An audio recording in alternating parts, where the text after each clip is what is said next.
What's up, everybody? Neil McDevitt here, and in this video we are talking about the fourth industrial revolution and how it is changing the world and fundamentally shifting reality as we know it today. So in this presentation, we're going to be covering the advents of artificial intelligence, quantum computing, thermodynamic computing, biotechnology, nuclear fusion, and astromining. And we're going to be covering how these technologies play a fundamental role in fundamentally reshaping our world in the way we interact with and perceive it as reality. We'll also cover each of these technologies individually that are leading this technological revolution, and we'll talk about some of the implications that each individual technology has. And then using systems thinking, we'll extrapolate the outcomes of these inventions to their second and third order, or even further consequences, and cover the potentialities from the circumstances that they impose. Then from these potentialities, using the insights from the leading experts and inventors of these technologies, I'm going to share how these fundamental shifts of reality are shaping my behavior and decision-making frameworks moving forward. So I don't want to spend too much time on this next part of the presentation, but I do think it's important to take a step back in time and look at the patterns that we have seen throughout the previous industrial revolutions. I'm a big believer in Warren Buffett and Charlie Munger's belief that the reason they like reading and studying history and studying human psychology and biology so much is because whenever they combine all of these understandings together, they can almost predict the future. So jumping all the way back to the agrarian age, obviously this began around roughly 10,000 years ago. And this began during the Neolithic Revolution, where humans transitioned from a nomadic hunter-gatherer lifestyle to farmers. We saw the first forms of technology in the form of the wheel and irrigation systems and plows and housing. And we also had our first civilization, or a first form of civilization, in a population growth and systems and infrastructure that we've built to now feed that population. So previously in the nomadic hunter-gatherer ages and lifestyles, we went from focusing on just kind of feeding ourselves and making sure us and our family didn't die, to now making sure our civilization, our small tribe, our small community stays alive. So we can see one layer of abstraction to a more abundant future.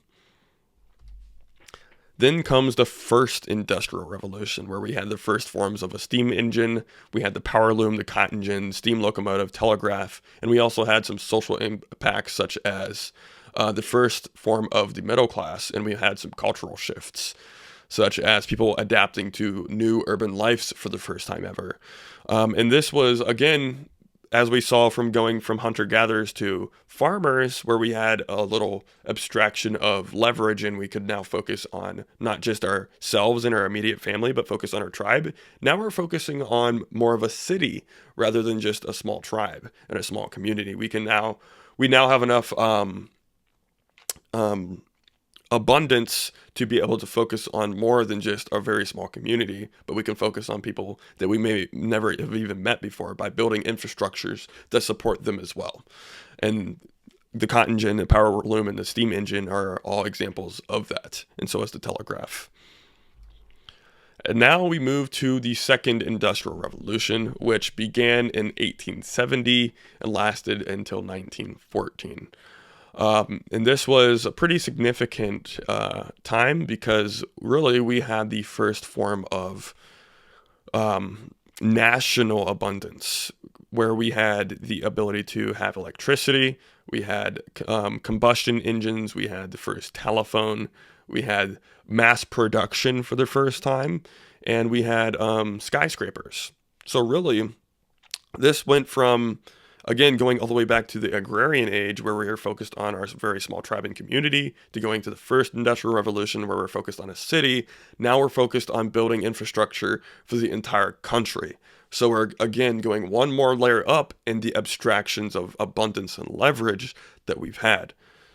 And then number 3 is where we are today, and we are currently exiting, which is the digital revolution, where we went from analog to digital. And we had the inventions of the internet, the personal computer, cell phones. We had digital networks. We had the first forms of automation and robotic today.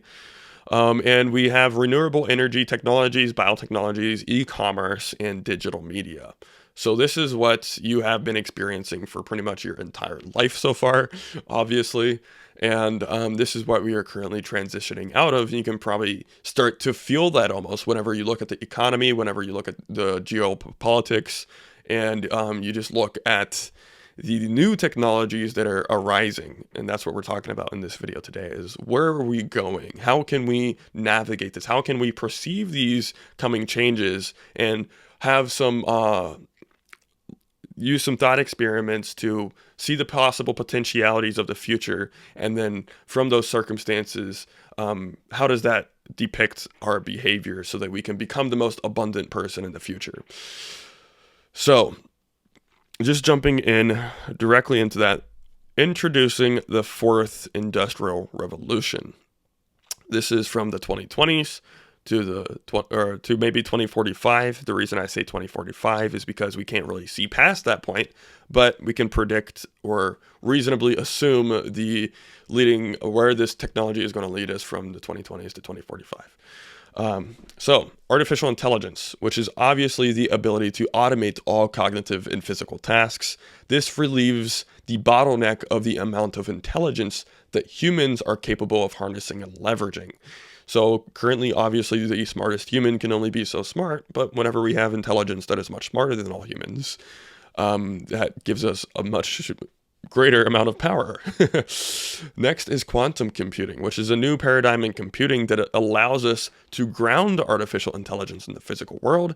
It gives us the ability to simulate biological systems, simulate weather, simulate financial markets, and it even gives us the ability to have instant transportation or basically teleportation of information and energy and other things that might seem science fiction or just unrealistic today.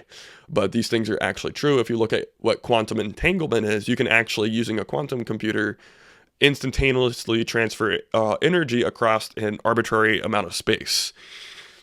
Next is biotechnology. So humans are making massive breakthroughs by not just having new technology and having artificial intelligence, but by questioning past beliefs of biology and the possibilities for longer lifespans. And with artificial intelligence leading to new drug discoveries using the inventions similar to things like AlphaFold, some of the experts believe that we will achieve longevity escape velocity or biological immortality in the next 5 years or so. We'll dive into that much deeper a bit later. And then next is nuclear fusion, which is abundant clean energy. So much energy that it easily powers Earth with excess energy for basically free. Very, very, very cheap. And then we have astromining, which is the ability to travel to objects in our solar system that are seemingly hard to reach, such as asteroids, and then return valuable resources from them. So, why do experts say this is going to be the biggest technological revolution that we have seen so far?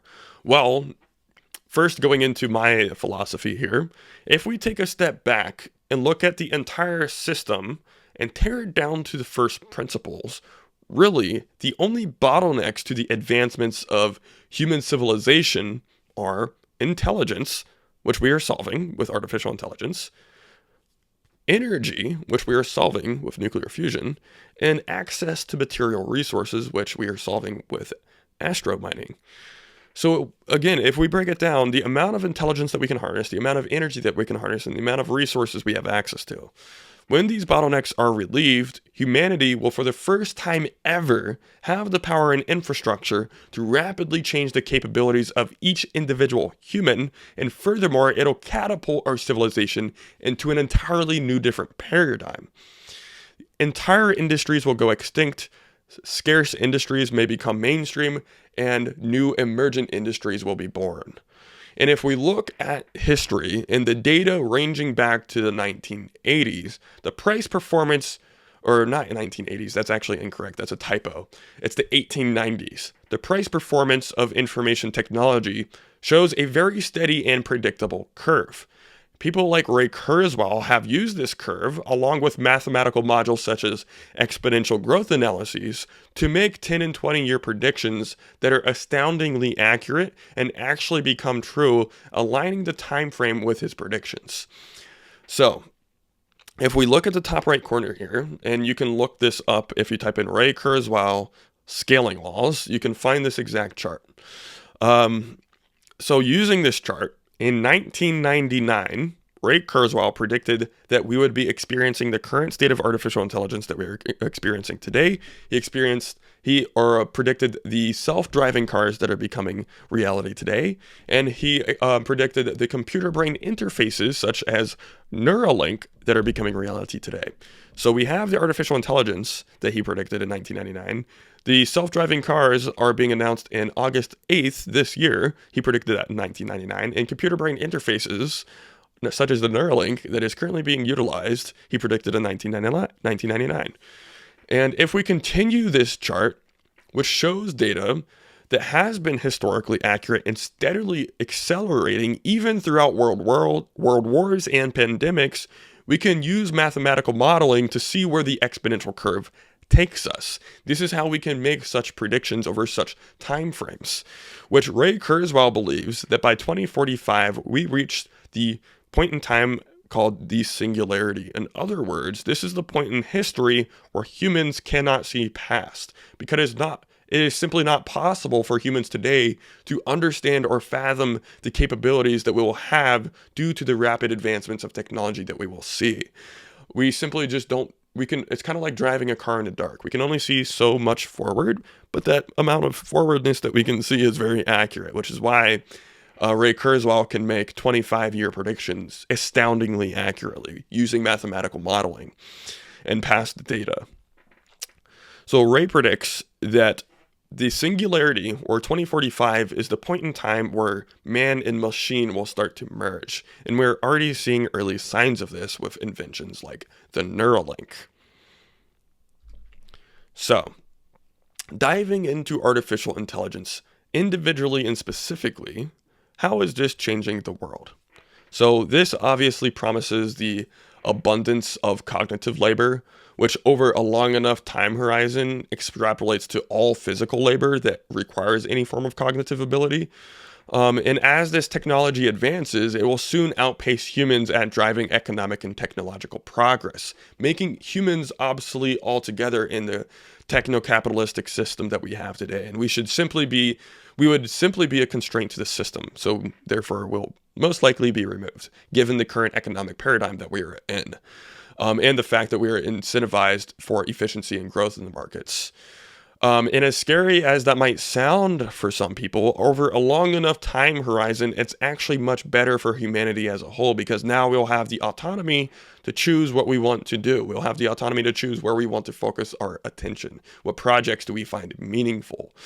And I fully expect humans to look back at today's point in time and be completely shocked that people used to profit off of the lives of other people. I fully expect this to be seen as a modern or a form of modern day slavery in the future. So Sam Altman has made an announcement that he expects ChatGPT 5, which is arriving this year in 2024 and arguably in the next few weeks from now, he expects that to dislocate over 100 million jobs globally. That's just coming out in, we know within the next few months, possibly within the next few weeks. He announced that it's likely to dislocate over 100 million jobs globally. Furthermore, Vinod Khosla is the very first investor ever in OpenAI. He was the very first investor in that company, and he is a multi-billionaire who owns Khosla Ventures. He's a venture capitalist, and he's has a very good track record in investing in technology companies. And he predicts that in a decade, bipedal humanoid robots will dislocate 1 billion jobs worldwide.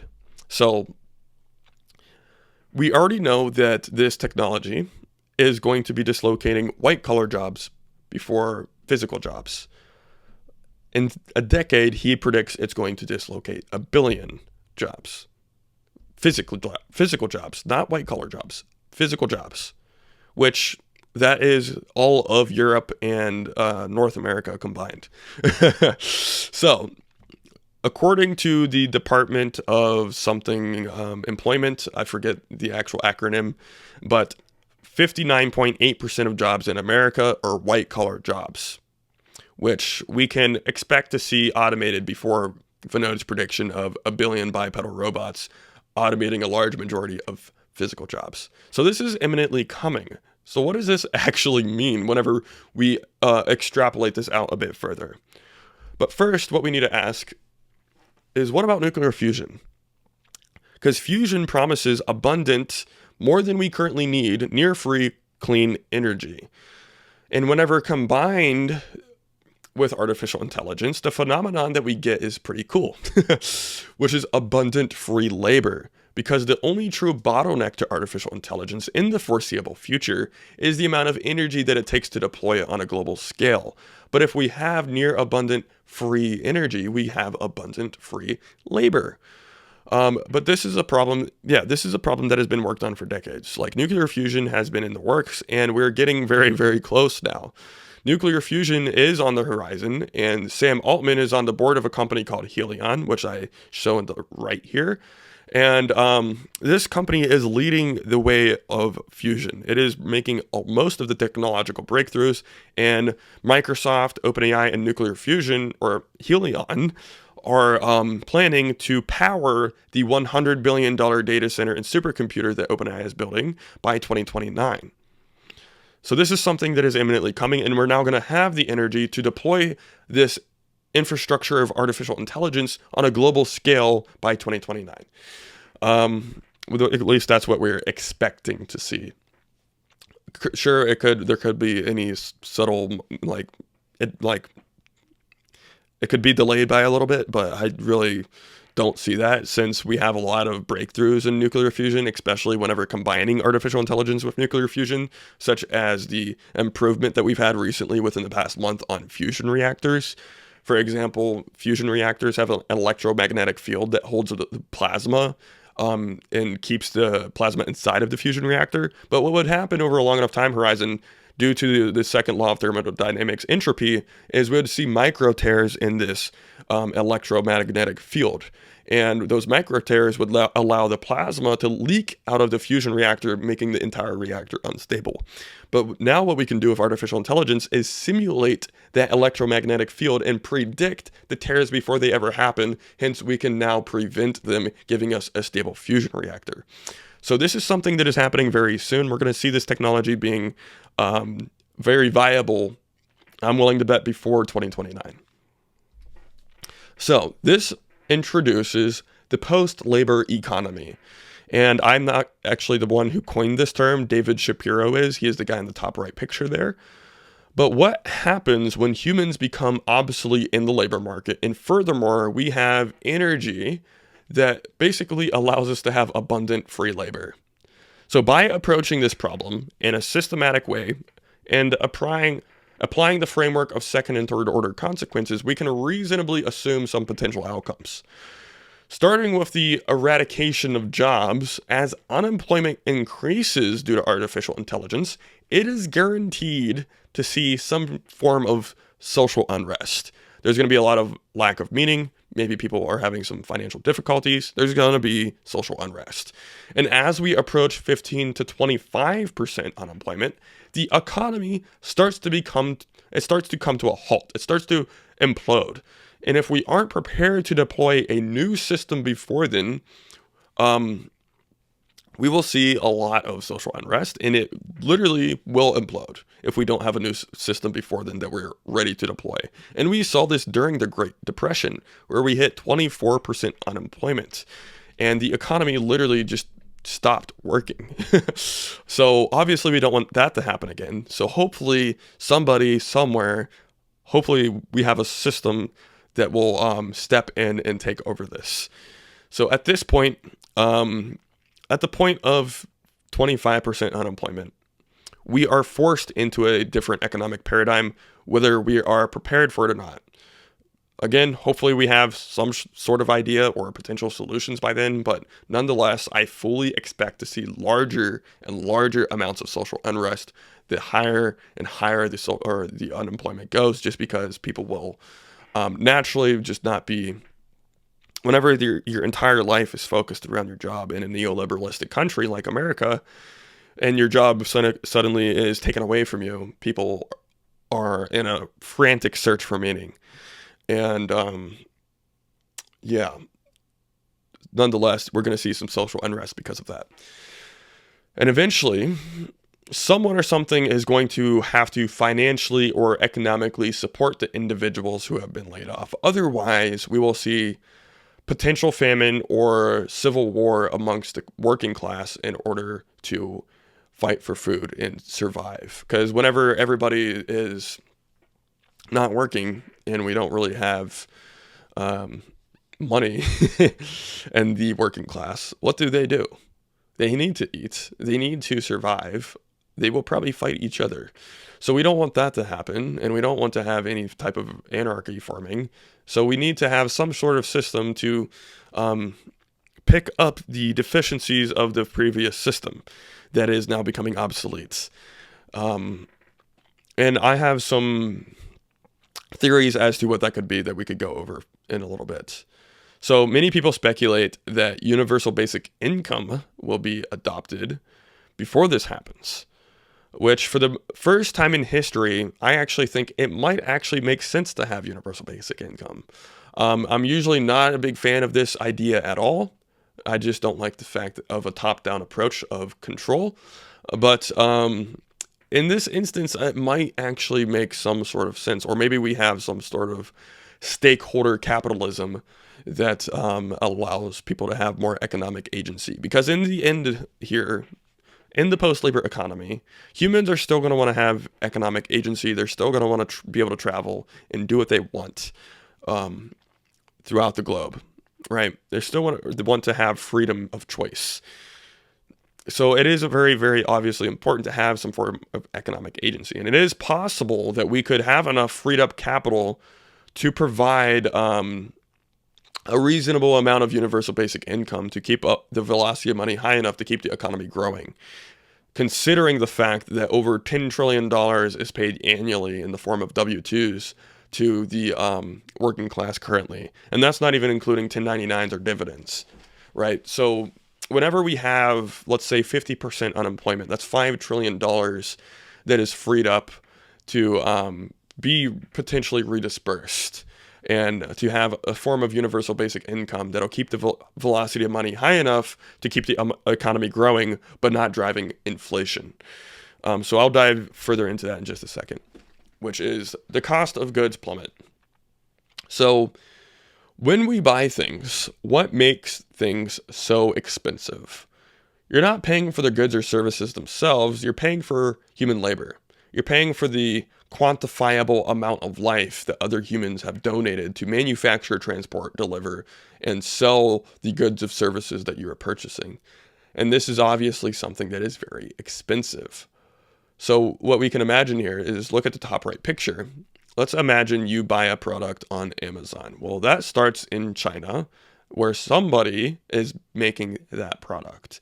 And then they ship it to somebody else to drive it to the harbor where the boat takes it all the way to your shore, and then somebody drives it to your store, and we have a whole bunch of people in there selling it or organizing it or whatever.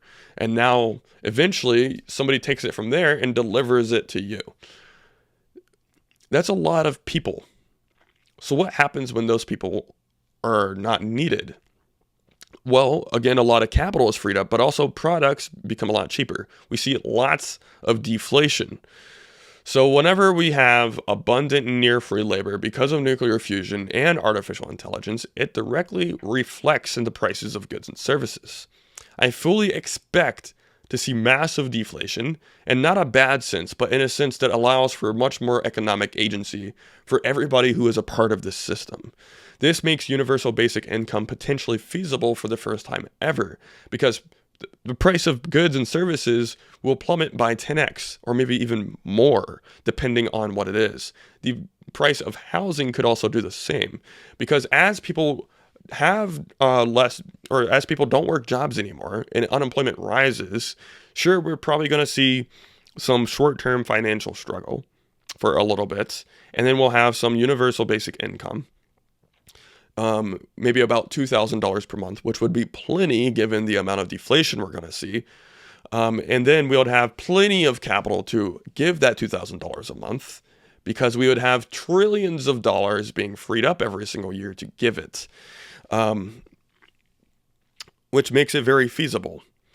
And whenever we are only given $2,000 per month, we see massive deflation because the velocity of money will decrease when prices are too high, meaning the prices will come down to a stable enough price where $2,000 per month is plenty of money to live off of and live an average lifestyle that people are living today. Which makes universal basic income potentially feasible. So what we're looking at here is, if we look throughout history, whenever we look at the lowest class, let's say we are talking about somebody in America or in a first world country who lives in government housing, and the government pays for their food, shelter, and water, and they don't work a job. That is something that happens, right? And 100 years ago, that very low class person was seen as, that was an average life 100 years ago. But you had to work for it back then. You had to donate your life to achieve that. But now it's just given to people. The same quality of life 100 years ago is the worst quality of life in a first world country today. This isn't true across all instances and cases. This is just an example. And I could only assume, since this has happened throughout history, that the worst quality of life will improve. So the worst quality of life 100 years ago, or the average quality of life 100 years ago, is the worst quality of life today. The average quality of life today will be the worst quality of life after this fourth industrial revolution. So hopefully that made sense. But again, I fully expect to see massive deflation, and that universal basic income will be supporting people to live average lifestyles in today's standards. And since we won't have jobs available, we'll probably have some form of jobs being reborn, but largely there won't be a lot of jobs because we've never had cognitive labor before. There will be people jobs still where people specifically want to interact with another human, but I'm willing to bet there won't be a plethora or an abundance of those. So what will we see? Well, we'll see a lot of entrepreneurship. So there will be a choice where you can take your $2,000 check per month and live a good lifestyle, be very healthy, and be happy, and be completely fine, and even be able to travel if you wanted to. You would have the freedom to do that. Or if you're ambitious, you can start a company and become extremely abundant, extremely wealthy, and change the world. So this is the future that we're heading to. It's not a utopia. I don't believe in utopia. That doesn't exist. It's not possible. But this is a more abundant society that we live in today, as we have always done. We have always become more abundant. So really, again, like I said, we're just raising the bar, like the bottom line. We're just bringing it up and making human life better across the entire playing field, which I think is a pretty great thing. And that doesn't mean people are going to become more lazy, because as long as man has ego, man will strive to be great. And instead of having the current paradigm where it's a fight for survival and freedom, we'll now have a race for status, or a search for meaning, or a race to take humanity to the next level, rather than just everybody fighting for the next coin so that they can have more freedom, which there will always be the aspect of the more money you have, the more options you have. But largely everybody's going to be completely fine, is what I'm trying to get at. So this brings the new economic paradigm. Again, instead of having an economic paradigm where people are fighting for survival, we enter a paradigm where people are now racing for status, advancing human civilization, or searching for the meanings of life or the universe. And of course, there will also be a large amount of people, or a large amount of the population, that is completely fine with not working and overindulging in entertainment, or spending the majority of their time in the metaverse, which is also something that we already see today. The majority of people do these things, which is, one could argue fine and one could argue not fine. But it will probably continue to happen just because we are humans. And it is also likely that many people will reject technology and just go live their lives on their own terms on the side of a mountain somewhere. So again, I see, just as there is today, there will be the people who accelerate technology, the people who just use the technology and the people who reject the technology. And this will continue to stay true. Humans intrinsically will stay the same, but the way we perceive reality and the advantages and abundance that we have will be completely different. Largely overall, the economy will be more so centered around activities that are more meaningful to the individual rather than being forced to work a job they don't desire. I think this is obviously true. So, let's talk about the big one. Longevity escape velocity. So, Ray Kurzweil has made this prediction a few times. Jumping into this, there's certain biotech companies that are partnering with OpenAI and NVIDIA. And Ray Kurzweil predicts that we'll achieve longevity escape velocity by 2029. Further, he used to predict 2045. He has since reduced his time frame to 2029. And this is the phenomenon where technology extends our lifespan by 1 year for each year that we age. So every time you age a year, you also get a year back. And then eventually, every time you age a year, you could get 2 years back, meaning you get younger. And a lot of people are quoting that aging isn't necessarily something that is inevitable, but it's actually a disease that we can solve. And this gives us the ability to stop aging in its tracks, leading to a, quote, biological immortality by some people's definition. And in a recent interview, Ray said a pretty interesting thing about this phenomenon, and I'm just going to let this clip play. Start with escape velocity. So, do you think that anybody in this audience, in their current biological body, will live to be 500 years old? You asking me? Yeah. Absolutely. And who? I mean, if you're going to be alive in 5 years, and I imagine all of you will be alive in 5 years. No, okay. If they're alive for 5 years, they will likely live to be 500 years old. If they're diligent, and I think the people in this audience will be diligent. So. Wow, all right, well, you can drink whatever you want as long as you don't get run over tonight because you don't have to worry about decline. So why could we expect this to possibly happen? I don't know exactly when this is going to happen. I'm not the expert here. I do see that there is a possibility here, though, especially whenever we take into consideration simulating biology and extrapolating on the mechanics of AlphaFold, which AlphaFold is basically an AI program by DeepMind that allows artificial intelligence to predict the 3D structures of proteins with remarkable accuracy. So pretty much our entire bodies are made up of proteins and DNA and protein folds, and AlphaFold can take a certain deterministic amount of those proteins and then predict what the rest of them looks like, given the protein sampling that it was given, which is insane. And the implications of that, whenever we extrapolate it and we use the same mechanics across different biological systems, is we could simulate our entire biology altogether. So we could literally imagine a world where you have your little watch on your wrist, and there's artificial intelligence simulating your entire biological system, and it says, hey, I predict that you could possibly have some disease or cancer coming up within the next few months. You might want to go get checked out and see if there's anything forming. You can do that, to say the least. Or if anything starts to develop, it'll say, hey, this is wrong. Here is this wrong, blah, blah, blah, blah. And we'll have healthcare that is very, very good, to say the least.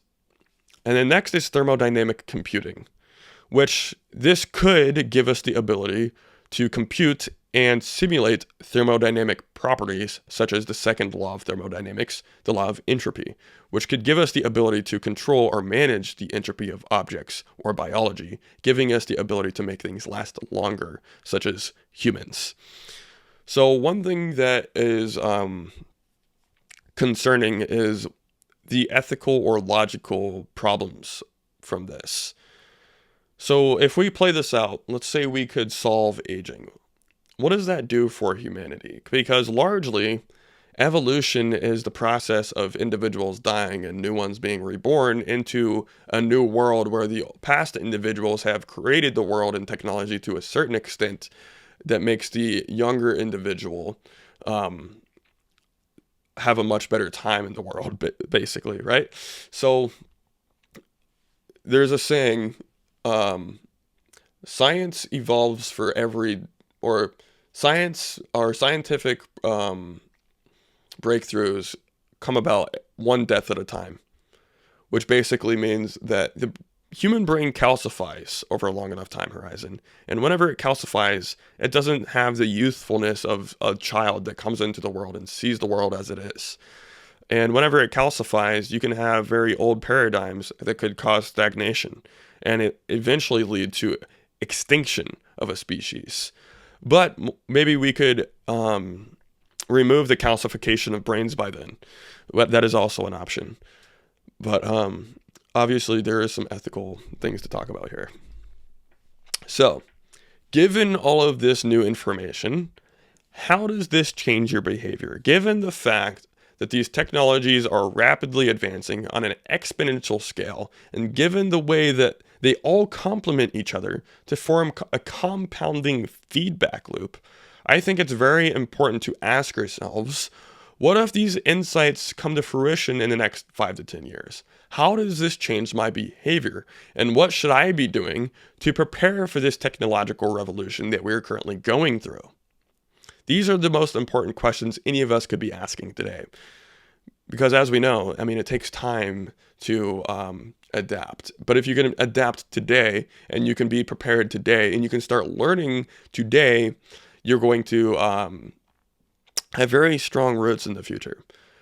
So for me, I am somebody who believes that many of these technologies are coming sooner than many of us can anticipate, especially given the way exponentials work.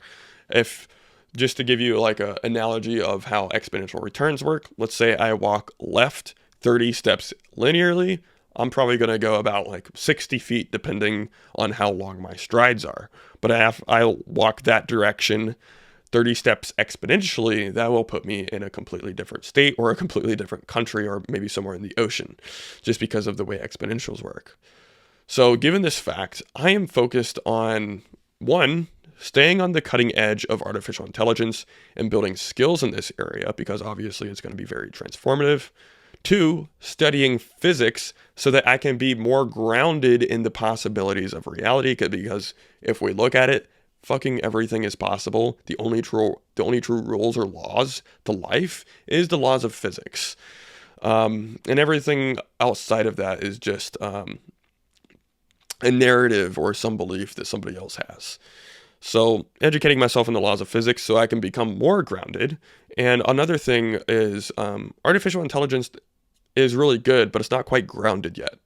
It will become grounded after quantum computing becomes like very mainstream, but it's not quite there yet, but it will be eventually. But the thing is, we don't need quantum computing to, replace the entire labor market. That is going to be completely doable with the systems that we currently have.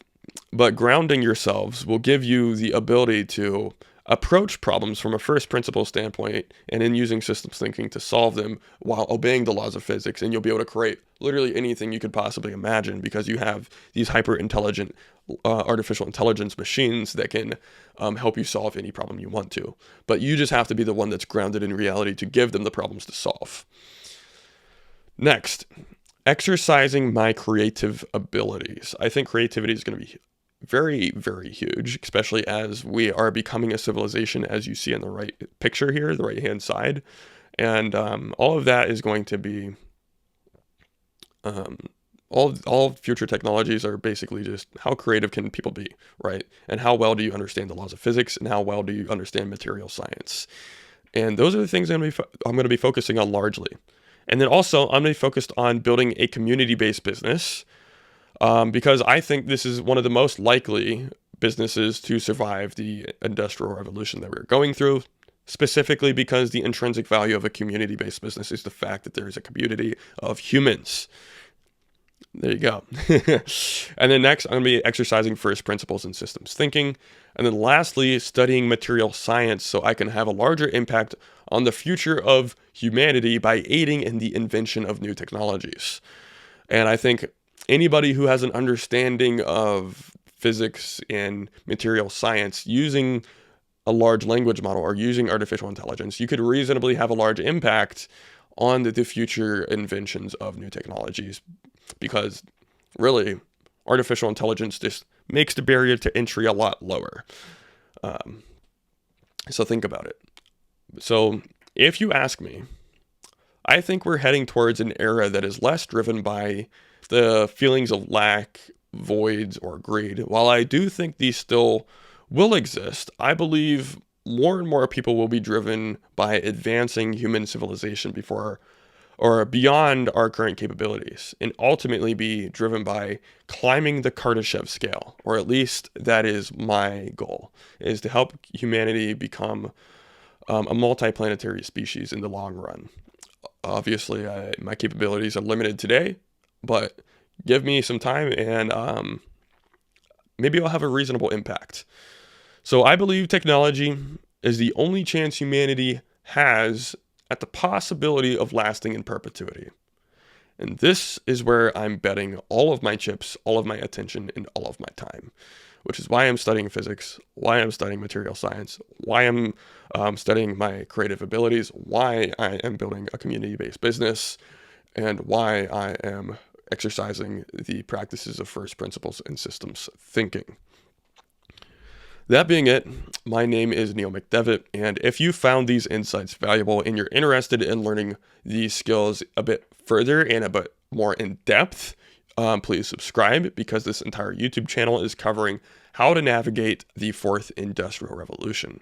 And if you want to join a valuable community focused on building the skills of the future, I've just opened up a new school community that is linked in the description below. It is free for now, but whenever I reach a certain number of members, I'm adding a paywall, so join now while it's free, because it's never going to be free again.